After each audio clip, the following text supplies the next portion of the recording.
Este caso concreto de corrupción muy acotado y muy identificado a mí me parece verdaderamente intolerable y inaceptable, porque lo que hemos visto aquí y en otros casos también parecidos es en el peor momento de la pandemia, es decir, el que unas personas aprovecharan una relajación de los sistemas de licitación y contratación para aprovecharse con unas mascarillas.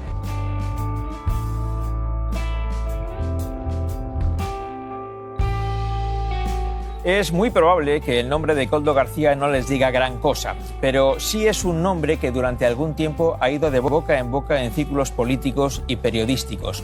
Koldo García ha sido uno de esos personajes satélites que orbitan alrededor de pesos pesados de la política.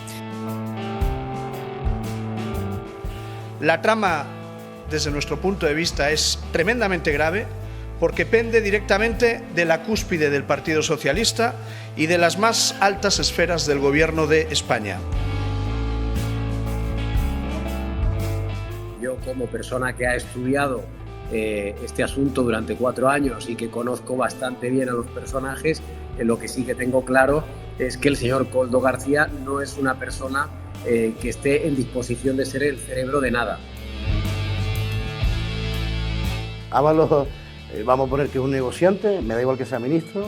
Ábalos en aquel momento recomienda contratarle al que sea y, hombre, si un ministro que te está diciendo que sería bueno contratar a fulano, pues se hace. La pregunta que hay que hacerse es cómo eso que da palizas, que trabaja en prostíbulos, en fin, que tiene condenas, acaba siendo una persona clave para el señor Ábalos, el señor Cerdán y el señor Sánchez. Parece que no se conocían, ¿no? Que en realidad la relación que han tenido entre ellos ha sido siempre muy cercana y que por lo tanto previsiblemente todo lo que hacía Koldo, Ábalos lo conocía.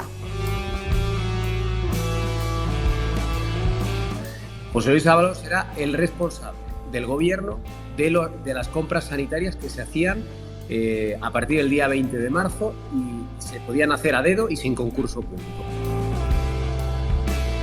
Podría lograr incluso la amnistía de Koldo, de su mano derecha, a cambio del voto a los presupuestos, que es lo que se lleva en la política española y es lo que premia al gobierno de Pedro Sánchez. Siempre tenemos una responsabilidad en eso, tampoco hay que decir, yo de lo que elijo selecciono no tengo responsabilidad, es que es absurdo, ¿cómo no la vas a tener? Hay una responsabilidad política evidente y es que el dinero público destinado a la compra de material sanitario era responsabilidad del señor Ábalos. O simplemente porque estamos ante una campaña de marketing dirigida a levantar un cortafuegos para proteger piezas del ajedrez más valiosas que el propio José Luis Ábalos.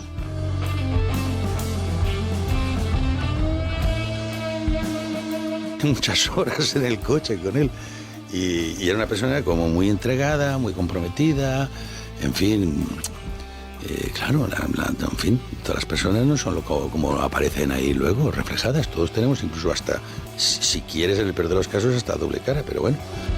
Parte de las mordidas por la venta de mascarillas se ocultaron en Brasil y Luxemburgo.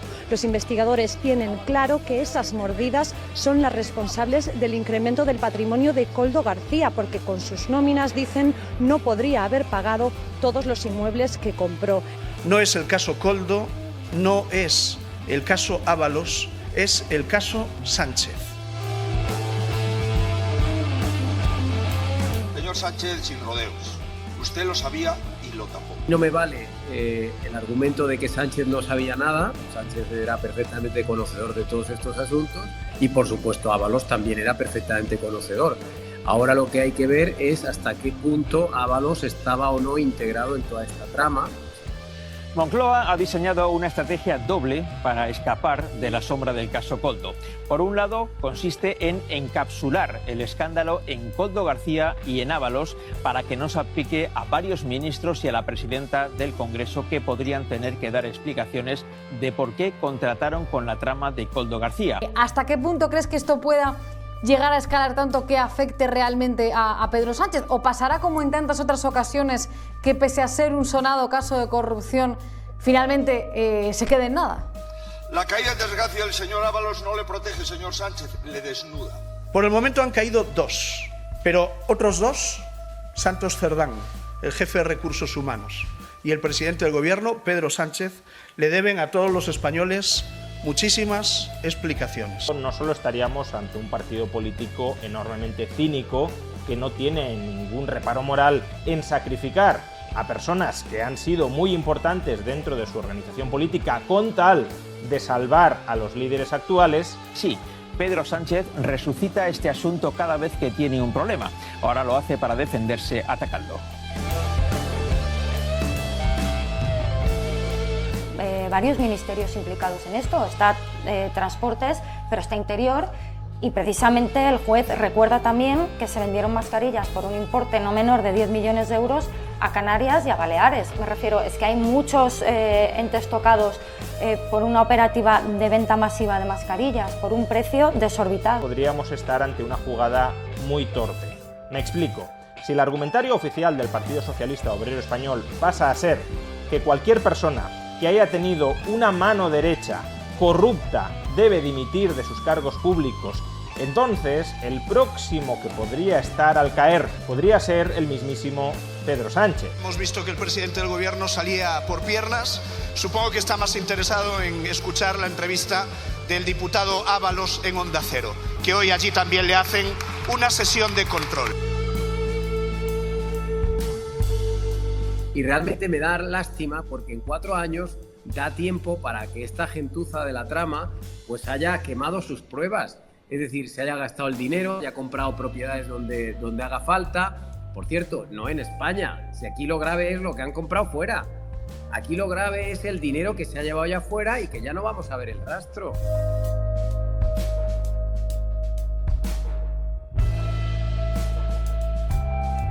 Unas comisiones que intentaron ocultar desviando el dinero a una cuenta en Brasil o a una sociedad en Luxemburgo. Sí, hubo retiradas en efectivo, hubo inversión en el sector inmobiliario, hubo compra de pisos y hubo también salidas al extranjero.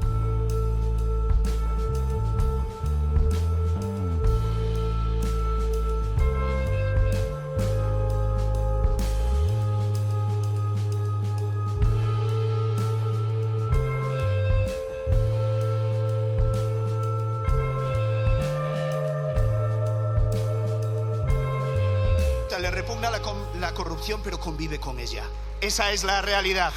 Este es un gobierno cercado por la corrupción. Este es un gobierno acorralado por la corrupción. Decían que venían a acabar con la corrupción y están enterrados en el fango más asqueroso de la corrupción política. Se aprovecharon de una pandemia directamente para robar miembros de su partido, compañeros de esa bancada, que algunos están presentes aquí y que serán investigados por la justicia.